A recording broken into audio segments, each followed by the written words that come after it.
Doncs finalment ja hem acabat. Ara podeu veure un petit recorregut que us farem de l'exposició Tossudament relat del procés català que fem a Brussel·les. Aquí veiem el primer apartat. En aquest cas és la consulta d'Arenys del 2009. Com veieu, sempre trobareu una fotografia o diverses fotografies i un text. En aquest cas el text és d'en Jordi Carreras, periodista. Actualment treballa aquí a Brussel·les. Aquí, si seguim, trobarem la manifestació del 10 de juliol. Recordeu que aquesta manifestació es va fer després de la retallada de l'Estatut. De fet, és la primera gran manifestació que es comença ja a detectar que això va en sèrio. Si continuem cap aquí, la manifestació del 2012 és un abans i un després. És la manifestació més massiva en aquell moment i es fa a Barcelona i, com podeu veure, hi ha moltíssima gent al carrer, bàsicament al Passeig de Gràcia. A continuació es decideix fer el concert del Camp Nou i aquest concert se'n diu el Concert per la Llibertat. Aquí teniu dues fotografies i el text corresponent. A continuació, recordeu que el 2013 es celebra la Diada de manera original i diferent. La gent s'agafa les mans al llarg del territori i es fa de nord a sud. Nosaltres, com que som de Girona, agafem la zona de les comarques de Girona. Podeu veure aquí les fotografies, com la gent de totes les edats participa massivament d'aquest dia. Ara, si continuem més cap aquí, després del 2013, ve el 2014 i es decideix fer la V baixa. Dos grans carrers de Barcelona, Gran Via de les Corts Catalanes i l'Avinguda Diagonal, faran una forma en V baixa, de votar. I aquí podeu veure aquestes fotografies, com la gent vestida de samarretes de dos colors fan la senyera. Aquí precisament podeu veure aquestes samarretes que en diferents diades se n'han imprès amb eslògans diferents i aquí les trobeu. Bé, aquí hem organitzat el 9N. Per nosaltres el 9N, com podeu veure, és un abans i un després i de fet la història així ho ha escrit. Després hi haurà el judici, que ja el veureu, però ho hem interpretat d'aquesta manera. Les fotografies estan petjades i aquí teniu una urna per votar. En aquests moments jo voto que sí,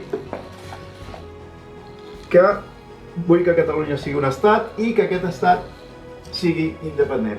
Vaig aquí, que això ho pot fer qualsevol persona, i introdueix el seu vot a dintre l'urna. També es pot posar una dedicatòria.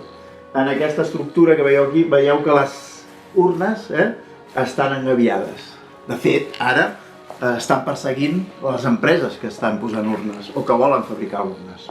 Si donem tota la volta, veurem com aquesta instal·lació fa una forma de gàbia i a dintre podeu veure les urnes. D'acord? Per tant, hem volgut reproduir exactament aquesta idea, aquesta sensació que hem tingut tots i que estem tinguent actualment.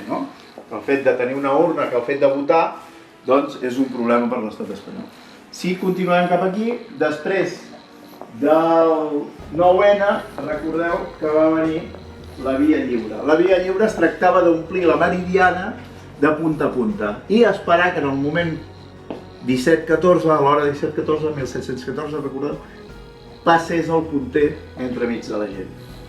Aquí l'actriu Che Arana ens ha escrit aquest text i aquí hem volgut posar el punter que posava la gent i aquesta fotografia d'en Joan Castro il·lustra molt bé la transversalitat del procés, gent de totes les edats.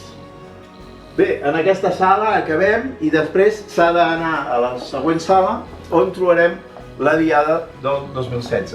El text de Josep Maria Fonalleras, que ens ha escrit, i en aquest cas, el 2016, recordeu que s'ha fet en 5 poblacions catalanes. Una, la de Girona, va ser a Salt. Per tant, nosaltres, com que som de Girona i el procés que estem explicant és des de Girona, ho vam fer a Salt. Fixeu-vos que aquí hi ha una fotografia on apareix per primer cop, jo diria, no a la història, però sí a la història del procés, un president manifestant-se. Carles Puigdemont, que ha sigut independentista des de sempre, doncs aquí surt manifestant-se al costat de l'alcaldessa de Salt, de l'alcalde de Salt, l'alcaldessa de Girona, disculpeu, i acabem tot el procés amb el judici del 9-N. El judici del 9-N es va fer el 6 de febrer, d'aquest any, del 2017. Per tant, el 2017 nosaltres l'acabem amb el judici de Mas, Ortega i Rigau, que estan aquí a les portes del jutjat. Després ja sabeu tots què és el que ha passat. Bé, amb tota aquesta exposició jo he anat portant un catàleg, que el veieu aquí, i que trobareu totes aquestes fotografies amb tots els textos traduïts a l'anglès i al francès. L'exposició, els textos els trobareu també traduïts al castellà i al holandès. D'acord? Doncs recordeu que el dia 21 de juny, a 2:15 de la tarda, inaugurem aquesta exposició. Estaríem molt contents que ens acompanyéssiu.